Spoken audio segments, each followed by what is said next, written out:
একদিন টোনা কবরস্থানে ঘুরতে যায় এবং সেখানে টোনাকে একটা ডাইনি ঘিরে ধরে। টোনাকে ডাইনি ভয় দেখাতে থাকে এবং একটা সময় টোনাকে কপ করে ধরে খেয়ে ফেলে। ওদিকে টুনি টোনাকে খুঁজতে থাকে।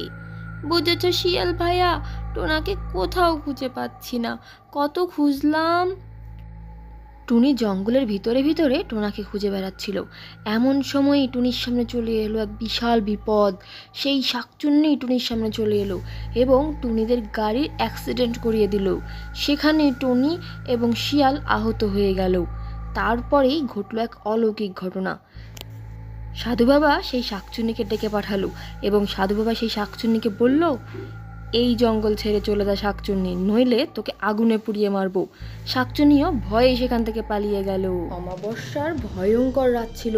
টুনি জঙ্গল দিয়ে উড়ে যাচ্ছিল। এমন সময় টুনি এক অদ্ভুত ঘটনা দেখল। অনেকগুলো ভূত টুনিদের জঙ্গলের দিকে যাচ্ছে। টুনি তাড়াতাড়ি করে জঙ্গলে গিয়ে সবাইকে সাবধান করলো, তোমরা সবাই ঘরে ঢুকে যাও, বিপদ আসছে, বিপদ, আজ রাতে কেউ বেরিও না, আজ অমাবস্যার রাত। কিন্তু হঠাৎ করেই টোনার অনেক পেট ব্যথা শুরু হয়ে যায়। টুনি বুঝতে পারছিল না টুনি কি করবে। এমন সময় টুনি একটা বুদ্ধি বের করে। টুনি সুপার টুনি হয়ে বাইরে চলে যায়। বাইরে গেলে ভূতেরা টুনিকে আটকিয়ে ফেলে। টুনি বলে, ভূতেরা তোমরা এখান থেকে চলে যাও, তার বদলে তোমরা যা চাবে তাই তোমাদেরকে দেওয়া হবে। আমরা কিছু চাই না, আমরা শুধু তোকে খেতে চাই, হ হ হ হ হ। এরপরে টুনি ম্যাজিক করতে শুরু করে। তোর ম্যাজিকে আমাদের কিছুই হবে না রে টুনি। তুই যদি নিজেকে বাঁচাতে চাস তাহলে তোর বন্ধুদেরকে বল চ্যানেলটিকে সাবস্ক্রাইব করে 5 আর 2 কত হয় কমেন্ট বক্সে লিখতে। টুনি একদিন ঝালমুড়ি বিক্রি করছিল। জঙ্গলের সমস্ত পাখিরা টুনির কাছ থেকে ঝালমুড়ি কিনছিল। টুনি খুব খুশি ছিল।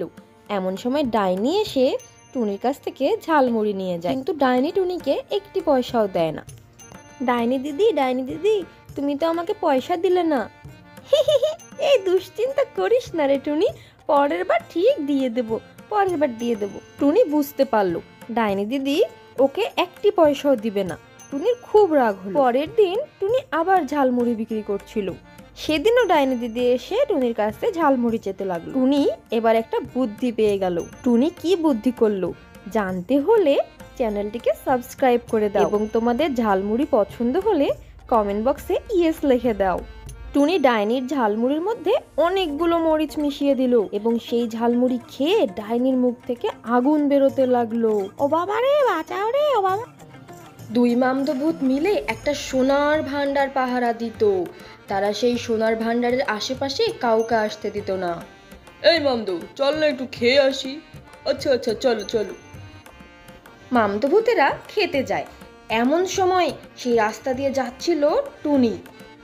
টুনি এতগুলো সোনা দেখে অবাক হয়ে যায়। টুনি সোনা ধরতে যাবে, এমন সময় সেই সোনাগুলো টুনিকে তাদের ভিতরে নিয়ে নেয়। বাঁচাও, আমাকে কেউ বাঁচাও।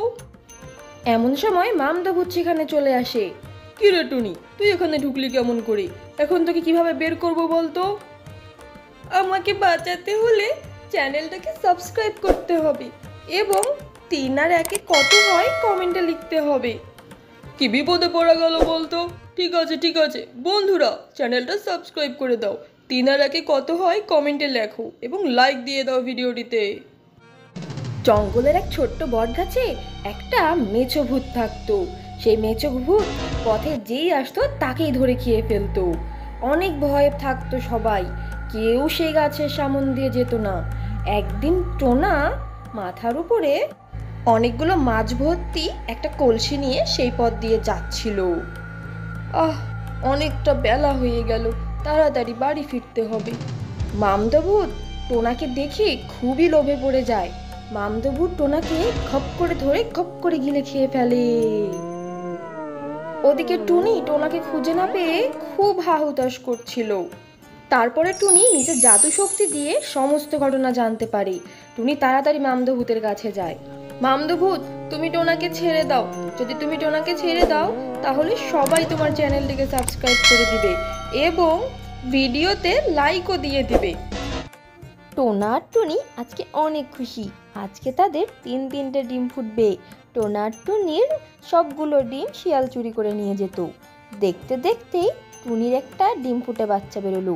বাচ্চাটা দেখতে একদম টুনির মতন। আরও একটি ডিম ফুটে আরেকটি বাচ্চা বেরোলো, যা দেখতে একেবারেই টোনার মতন। এবার 3 নম্বর ডিমটি ফুটে একটা ডাইনি বেরিয়ে এলো এবং সেই ডাইনি টোনা টুনির 2 ছানাকেই খেয়ে নিল, সাথে টোনাকেও খেয়ে নিল। বন্ধুরা, তারপরে কি হবে জানতে হলে টুনিপরি চ্যানেলটিকে সাবস্ক্রাইব করে দাও, ভিডিওটিতে একটা লাইক দিয়ে দাও এবং কমেন্টে হেল্প লিখে দাও। তারপর টুনি নিজের জাদুশক্তি কাজে লাগালো এবং সেই শাকচুন্নিটিকে পুড়িয়ে ফেললো।